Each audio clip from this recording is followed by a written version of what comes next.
I'm Steven. And I'm Spencer. Welcome to Ragnarokast, your podcast for all things marketing and MarTech. Hello, everyone. We're the co-CEOs of Ragnarok. Wait, was there more after that? Nope, that's the intro. Oh.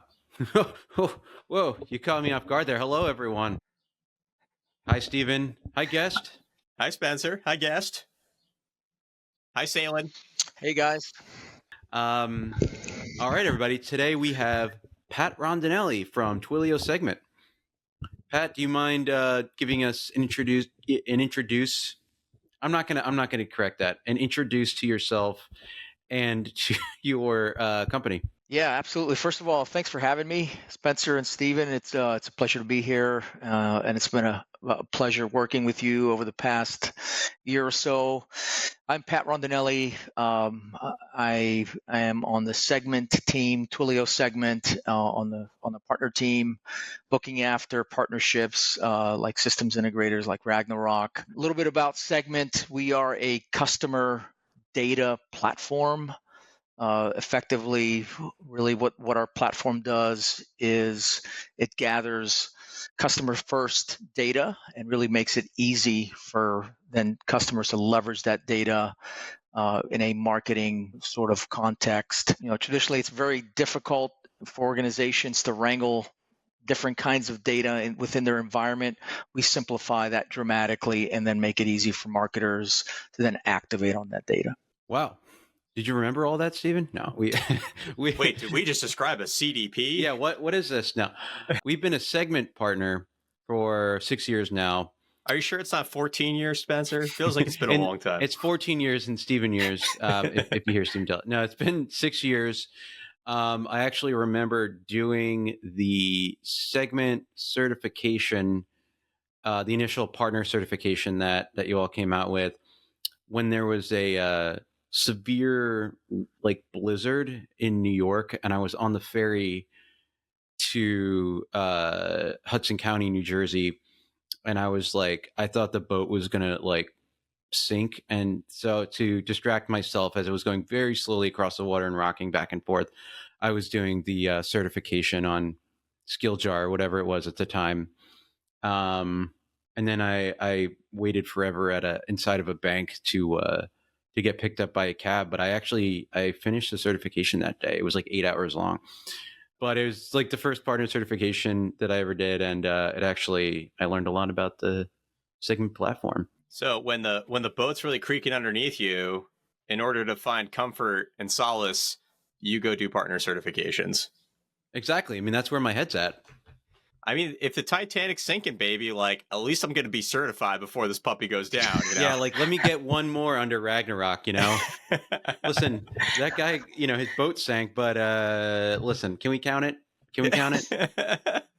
He gets a badge. Yeah. All right, so why are we here today? So we actually got to give Pat some credit here, Pat Rondinelli, for we originally gave him a prompt, and he said, well, how about we structure it this way instead? And I actually think it's our Pat Asbra, and I thought that was actually a much better way to look at it, which is why should you work with both a SaaS partner and an agency partner when implementing the tool? And not to be self-promoting here, right? Yeah. Well, not to be self-promoting, but to be self-promoting a little bit. As an agency, we don't have a platform. What is success for us is helping our clients find success, not necessarily using a specific platform that we have. When a partner brings us in, there's a lot that goes into that. And so I think we should just jump into it. Pat, if you don't mind opening us up here, why should a marketer or a CTO bring in Segment and an SI partner at the same time versus an all-in-one or other options? There's a lot of good reasons to do that, but really to just kind of frame it up and simplify it here at the start of the conversation. At the end of the day, Segment is really good at building this platform, right? We have a tool.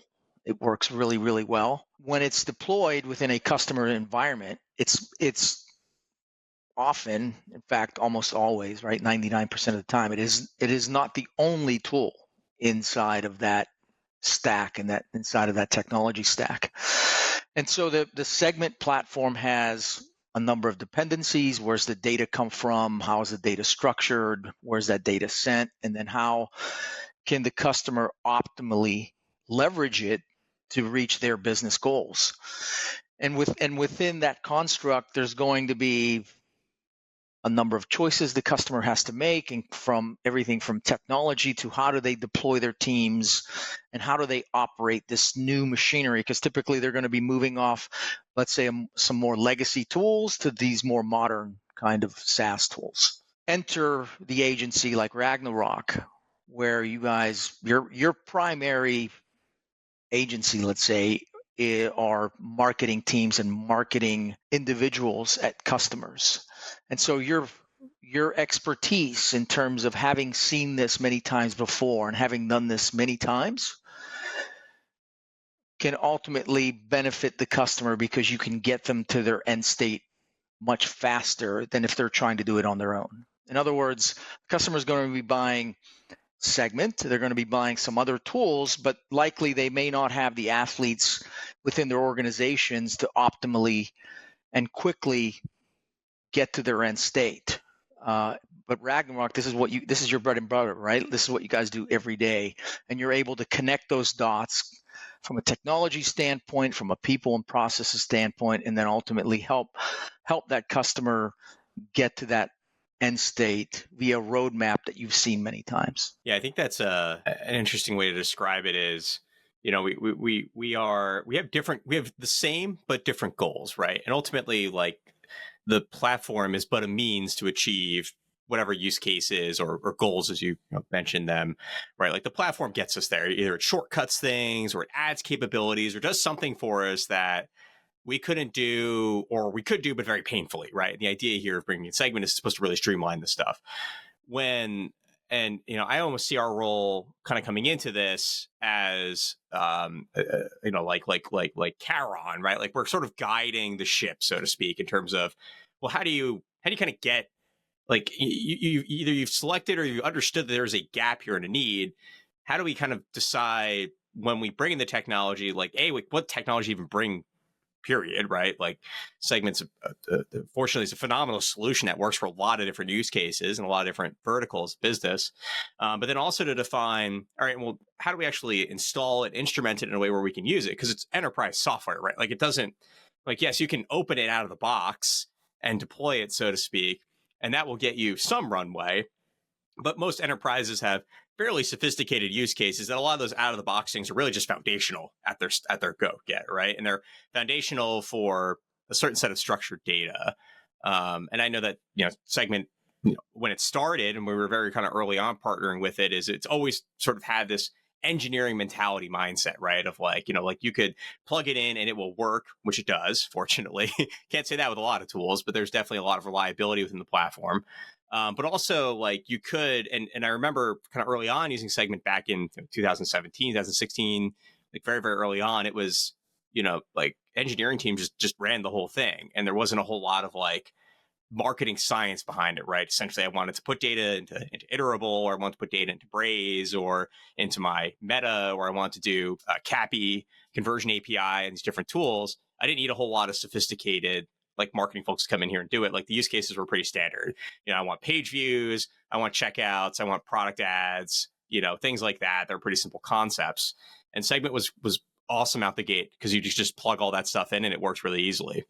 As you guys, I would say, over the last 5, 6, 7 years, even especially post the Twilio acquisition, like, there's just more and more enterprise level businesses using Segment. It's a much more sophisticated platform now, and having that foundation of being an engineering platform certainly makes that easier to sort of adjust into that. You're not like, there's no, like, janky process in the background, right? Like, everything's in front of you in terms of what you need to do. There's no, like, CSV uploads that you have to run, fortunately. Like, it actually works. And I find that, especially with enterprise businesses that are coming from that historical, like, oh, what's your FTP process? What CSVs do I have to upload?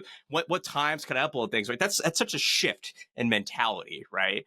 And I feel, especially in the enterprise side of things, we're kind of undergoing these digital transformations. I feel like 80% of the work we do up front is just helping people to prepare mentally for how to think about working in a modern system, right? Because a lot of them, their first step is Segment. They're probably still on an Adobe or a Salesforce or an Oracle, some type of legacy platform system, and they're not on more of the modern stuff. Like you guys are kind of the entry point for a lot of MarTech because you solve the necessary data problem to do new MarTech. Right. And so I think that that's such an interesting, like I always think about like that's kind of like our purpose is kind of like guiding that mental model. Then everything else follows. Right. Then there's all the execution and the stuff that goes in actually getting the platform up and running. But that mental change management, I feel like is the hardest part. But that mental change, I think a big part of that for customers is envisioning. Yeah. Okay, I've got this platform. There's all these tools out there. How do I bring it all together? And what does my end state look like? Or what is possible? What should I be shooting for? And because you're in this space and you see it every day and you've been seeing it for the past 6-7 years, you can help the customer, to your point, create that mental model of, okay, we're here today. We want to get there, and here's what good looks like. I think that is invaluable, and especially, and you overlay that with your vertical and industry expertise, and I think that's just phenomenal for a customer. And I'll give you an example.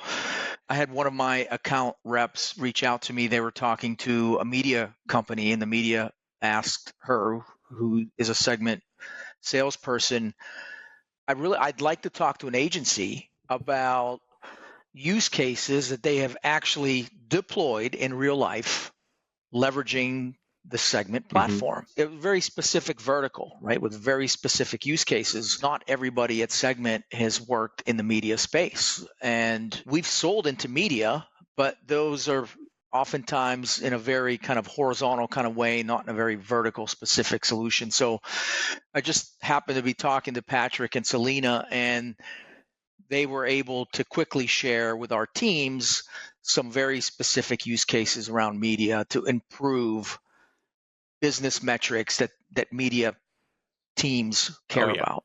And so I think that the technology is a big part of it, right? But also that expertise that's fundamental to customers that are trying, because they're in a very specific vertical, trying to solve very specific and get to a very specific end state with the solution. I think that bringing an SI like Ragnarok provides a lot of value to the customer and accelerates how fast they get to where they want to go.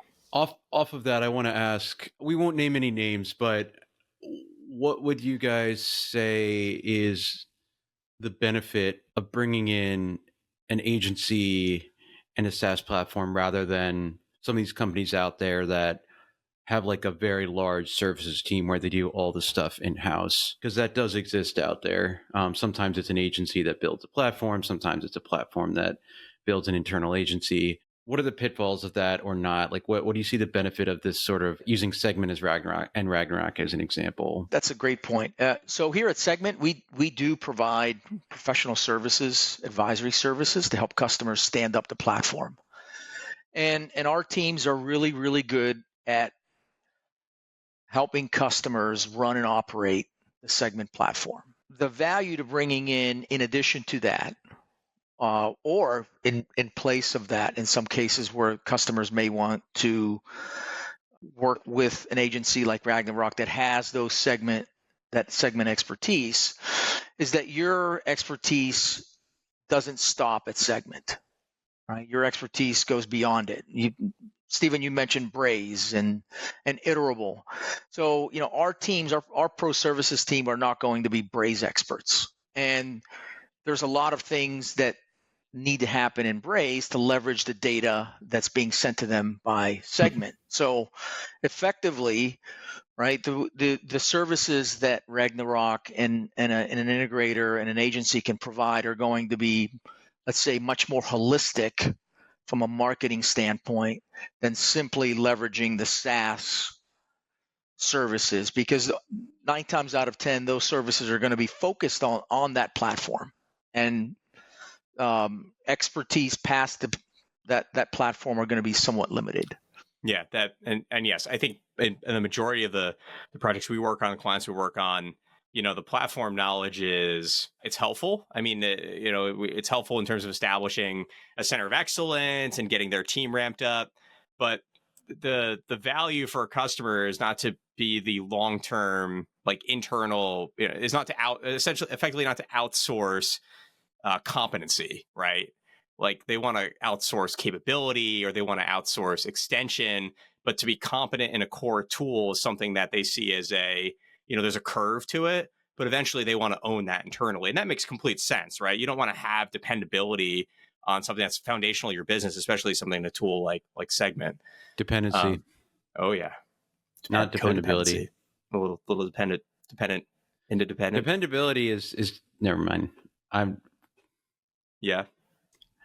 Are you dependable? You don't want to have the dependency. Not you do want to have dependability. You don't want to have dependency. But you want to be independent. Yes. Of dependencies. Wait. So and getting to that independence it is something that again that an agency can help them do. Right? We're here at Segment, we're going to be the experts on the platform and maybe a little bit past it, and certainly we can provide some advisory services in terms of how best to set it up with the other tools and those quote dependencies. But ultimately, that machinery has to run, and for the customer to become independent, getting advice from an agency like yourselves, that you have those athletes that operate that larger marketing stack, I think is invaluable. Marthletes. So Marthletes? Marketing, Martech athletes, Marthletes. You want dependable Marthletes in order to become independent. I love it.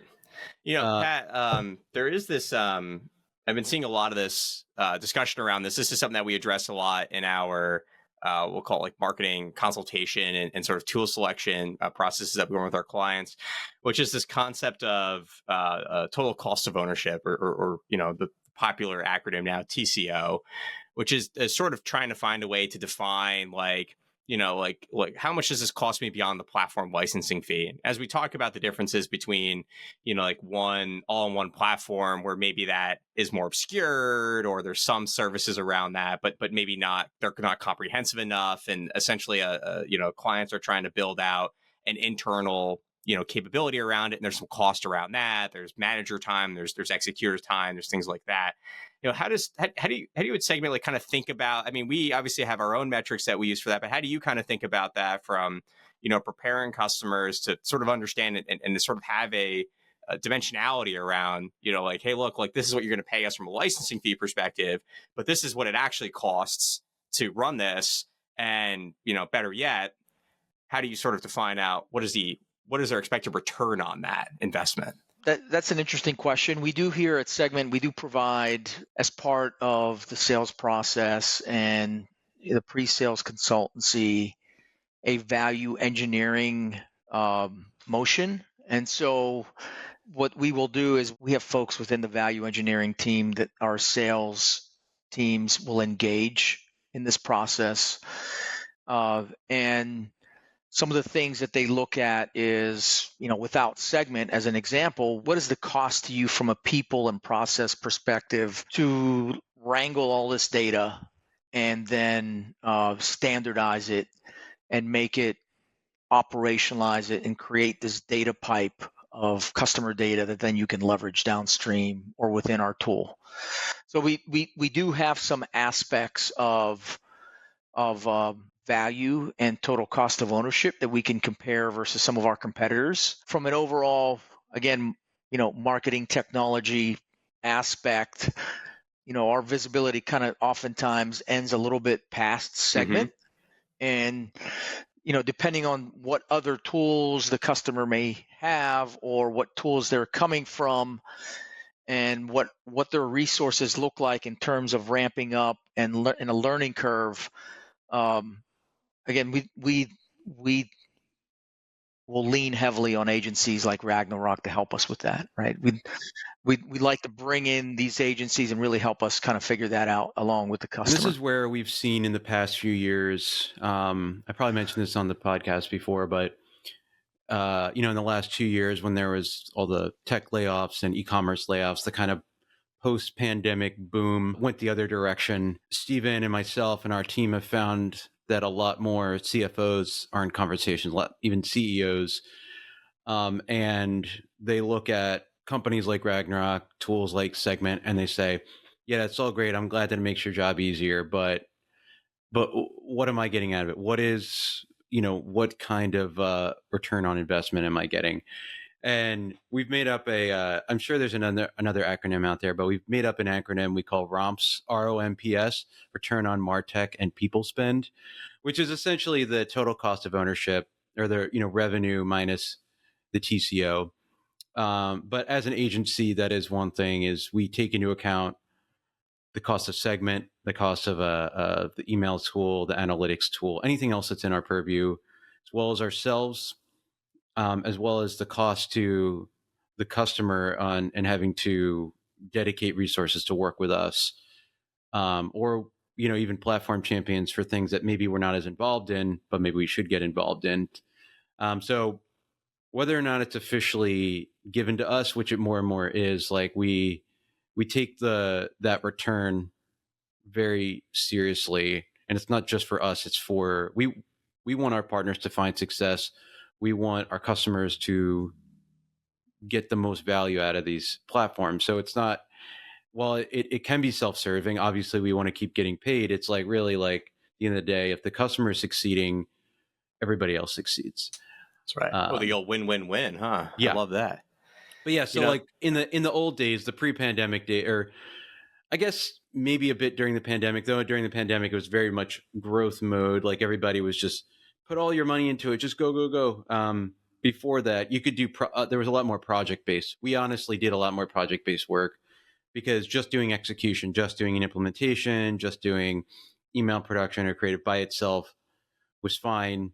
During the pandemic, everybody wanted strategy. How could they grow so fast? But then after that all kind of imploded, everybody started coming to us to say, how could I make money on this? How can I stay afloat in these hard times? And now, luckily, the economy's improving, but that mindset hasn't gone away of like, hey, let's be smart about this. Not let's spend, and try to grow as fast as possible.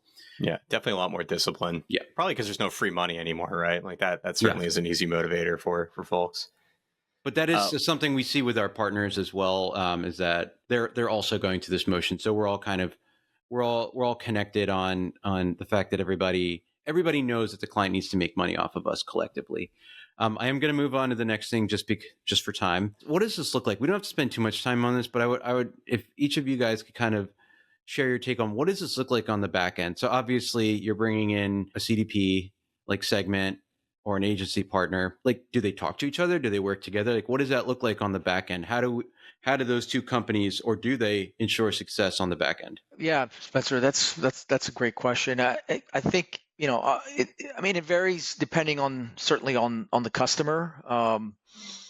One of the things that we're seeing as an example more and more, especially at the large enterprise level, is that customers, when they're looking at a CDP and they're looking at MarTech, at modernizing their MarTech stack, they're running product platform RFPs. But in parallel, they're also running a services RFP. And agencies are invited to bid on the services RFP. And then the platform is just, typically separate RFP. What happens oftentimes is once the winners are determined, then the customer will look to get those agencies and the platform players together to then work together, obviously, right? So, from our perspective, the biggest risk to a customer not bringing in an agency is that they end up learning that maybe there's a lot more to it than they thought, because they just simply haven't been through it. So, the way that we typically like to do it is we ask the customer, is there an agency or an SI that that you prefer to work with, that you have a relationship with. If you don't, we certainly like to see one brought in because it just makes everybody's life a lot easier. If the customer doesn't bring an agency in, oftentimes our teams are sort of get stuck with a lot of things that is outside our purview. So what we'd like to do is, if the customer is agreeable, then we will work closely with the SI, even during the sales process, to create a joint point of view, to create those use cases that are meaningful to the customer, potentially even work on proof of concepts together during the sales cycle to prove one or two of these use cases out. And then once the customer purchases and we get into implementation, then we stay very close connected at the hip through that process.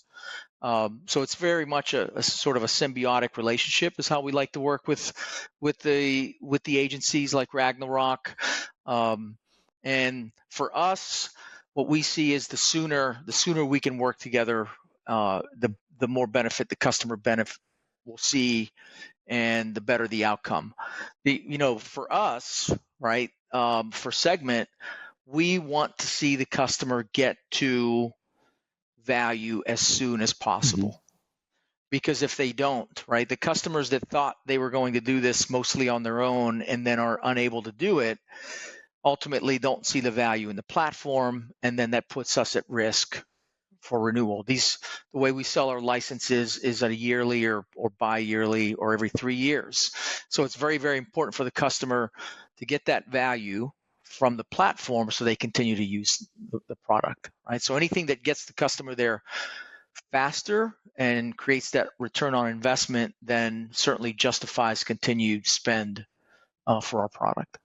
That makes sense. Yeah. And I don't think I can add to that is more on the sort of back end side, the coordinating that we do, because obviously there's a lot of everybody kind of being under a joint NDA really helps in these scenarios, but to kind of strategize in terms of what we think I would say like the approach is, because generally we're going in together, right? Like it's often, in your process where you describe like sort of a separate SIs and separate platforms, like that sometimes happens, but most of the time it feels like it's more of a package deal where, we're brought in to support your RFP part of the process or your sort of evaluation.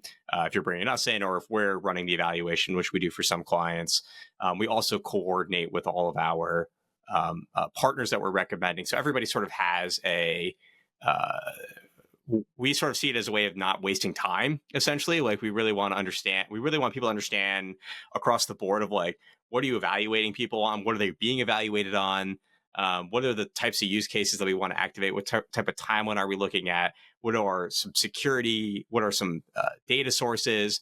Essentially to be able to make a strategic and a very technically informed decision around a selection process. Because often what we see, especially in buying MarTech, is if you're not that experienced with it, everything looks amazing and it sounds great. And it's really hard to distinguish, okay, well, how is this, all these platforms move and clean data. Great. Which one is better? Which one has a better feature? Which one's been in the market longer? Which one has, more of an industry match to me? How do they approach like these specific use cases? Is it actually all out of the box? Am I doing a lot of kind of custom development within there? And I think I find that like us kind of aligning on that up front and having like a general approach of how we would solve these use cases, but also to be, a little bit more critical in the process, especially with who we're being evaluated by, to help them understand like depending on who else you're looking at, like you really want to understand the nuances of like why this feature from this provider is better comparatively and how you should be looking at that feature. And we run a ton of these evaluations for clients, especially as they're selecting CDPs and other type tools. And we find that when you start to fine tune those features a little bit more and understand like the level of effort that's required to activate it, it often lends itself to the better tool, so to speak, will be the one that shines forth. But not everybody's perfect for every use case, right? So at least at some point you can get to the point where you say, well, this platform is great with these 5 features, it's mediocre with these 5, and it's pretty bad with these 5, right? But you would have that competency, and when you can score that all together, you can say, well, this one is adequate for 10 out of 15, but this one's only adequate for 8 out of 15. And that's important to have in your evaluation process because it justifies your selection, right? Ultimately, you don't want to make a selection decision based on your gut. You want to make sure it can actually solve the business challenge that you're trying to do. And I feel like that's a critical part of the alignment. And on that note, we've been talking the talk, or you've been talking the talk. Can we talk about, we don't want to name any names again, but could you guys talk about a few case studies, at least one where this Segment plus Ragnarok, let's say SI plus CDP approach has been really beneficial for the customer? Yeah, I think so. We did something very recently with you guys in the healthcare space. And one of the things I think was really useful in that process was being very clear on like how we wanted to be evaluated and what we wanted that you to be evaluated on. And so we actually wrote the RFP in this case in terms of what that would look like to help make that process a little bit more streamlined, and brought in some other vendors as well to kind of help run a more sufficient evaluation process for our client. One thing that we found throughout it was by sort of making it very clear as to exactly what we wanted to accomplish and at what time, I think made it a lot more helpful for you to be able to kind of come back and your team did a fantastic job in being able to demonstrate that and being able to sort of clarify with sort of all teams jointly about, well, how are we going to do this? What is the exact, approach? What is the team required to do it? What is the value of it? And to really kind of take, what could be, use cases as sophisticated as, using sort of AI chatbots and things like that to kind of run and have like a decision tree around how that responds to certain inquiries or certain types of customers or profiles, to things a little bit more simple in terms of, how do I kind of collect and target, we'll call web abandoners or shopping abandoners, for example. And I felt like your approach to it and a lot of this done through alignment was really, really sufficient in terms of like helping to demonstrate that out a little bit more to a client who's, somewhat technical, but this is really new for them. They're kind of undergoing a digital transformation. And just being able to kind of align that level of, of like what needed to happen at what stage and how to realize it and what did the investment and the architecture look like? What was the actual work that was required? I thought that really kind of helped everybody wrap their head around it. And when we came down to do the evaluation and actually, putting the numbers in terms of like use case competency and things like that, it was really easy to have like a rank on, where you sort of stood in certain areas where we could be like, oh, they're really, really great here, moderate here. And that was really fantastic. And so I think that was really good in terms of having like, like you weren't shooting in the dark, so to speak, in terms of, well, where do we actually stand here? Like everybody kind of had clarity in terms of, we know that we can fulfill this area really, really well. And this area that we know we're not as strong in, like, how can we, describe an approach that would make us or make our platform still seem like the solution here. Pat, I just described this use case that we had specifically around a client who's in the healthcare vertical, but there are other verticals that we cover, and Segment, of course, is sort of vertical agnostic, but it does have quite a few, depth in certain verticals. Maybe you can kind of walk us through a little bit more about like some folks have trouble kind of understanding, like, how does the CDP even add value to begin with? What's the point of even doing this? If you were to kind of take us through maybe one of those verticals and sort of help us understand, or like, how would you describe the value of Segment, let's say in a vertical? That's a really great question. To your point, we do go to market very horizontally, not necessarily vertical based. Many of our customers, obviously, they're in specific industries and are interested in specific solutions that are relevant to them.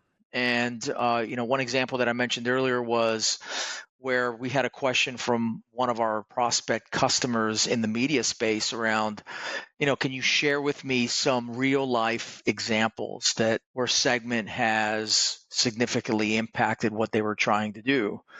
So the sales team came to me and asked to engage with an agency or integrator that could work with the customer on some ideas.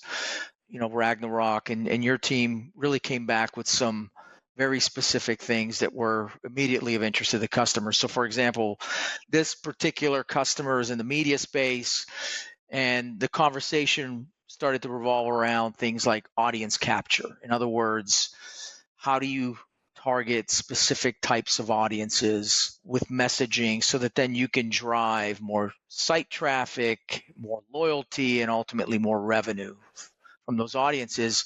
And we were able to craft jointly a story and a point of view based on actual real life past experience that Ragnarok had with similar type of customers, and site specific improvements in things like site traffic, improved inbox deliverability, monetization of newsletters, and how to get insight into how that is moving one way or another based on specific marketing activation. And so we were able to really kind of get down into the weeds with this customer with use cases and stories that were relevant to them, that were immediately of interest, right? In terms, so we took the conversation from, hey, here, you need a customer data platform because it's going to broadly improve things, to, we have specific use cases of Segment and how it improved A, B, C, and D. And here's a real world example of how that worked, and how Ragnarok was able to work with customers to get to that end state. And that's very powerful, right? And it's very relevant, and it helps the customer, as we were saying earlier, kind of envision their end state and their potential improvement in areas that ultimately they're not buying a CDP because it's cool, right? Because it moves data around. They need to understand what those specific, very, very specific business outcomes can be and how to get there.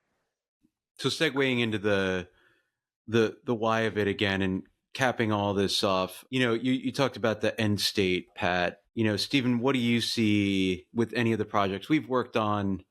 When all this is done correctly? You talked about the process of writing a CDP RFP and the implementation process, and how we've all worked together, how we work together with the client. But what is are there one or two end states, like successful end states that you've seen?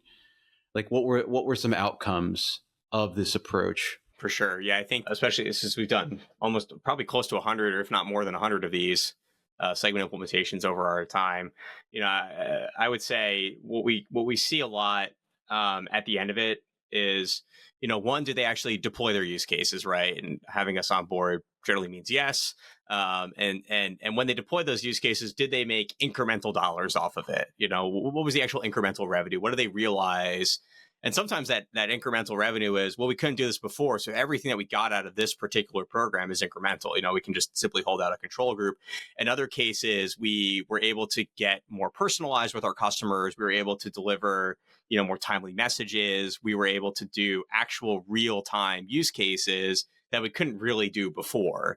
And that, improvement in timing, that additional personalization, whether on site in specific channels, or even things as simple as being able to do a suppression list and being able to not spend on existing customers or people who are about to become customers and paid advertising. Like some of those areas, are pretty. You strikingly see the results pretty quickly, and I would say, generally speaking, like customers who are doing it right are making probably at least like 10x on their Segment investment and their Segment licensing fee investment. Now, if you consider total cost of ownership and all that, it's not quite exactly a 10 times return, but it's a significant return, right? It's definitely paying in spades, and just by unlocking those features, you get a high return. That's not even counting the amount of incremental return you can continue to get because you have more of these capability that now your team can think a little bit more strategically. You could do more personalized things. You can roll it out across more channels. You can, sort of orchestrate this across many different business processes. There's a lot of kind of incremental potential. And over time, like we might see that increase to, 15, 20 times over their initial investment segment, just because of their ability to like do things that they couldn't do before. And I'd say that's like the benchmark, right? Is if you're really doing it right and you're really like focused on, actually getting use cases out the door, deploying them, and then measuring them, the revenue will show up. Because generally speaking, Segment's not like doing something you could have already done before. It's really advancing, a capability that you didn't really have, or something that would have cost you a significant investment in technology, internal engineering, maintenance resources, things like that, where the payoff just wouldn't be there. Well, listen, it was a pleasure. Thank you for having me. We love Ragnarok at Segment, and again, lots of happy customers when we have Ragnarok engaged on Segment implementations, and ultimately, the larger MarTech stack is humming along, and customers are seeing the benefit of that. So, continue to really look forward to working with you guys. Awesome.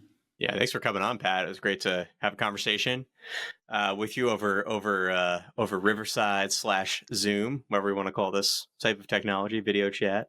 Just excited for all the things that we have, in the future together, and of course, continuing to keep our partnership going.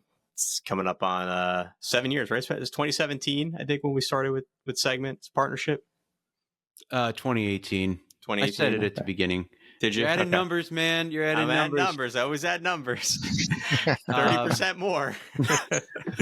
For those of you who are still here and at the end, please follow us on your podcast listening platform of choice, and also follow us on LinkedIn, because we're always posting cool stuff on there.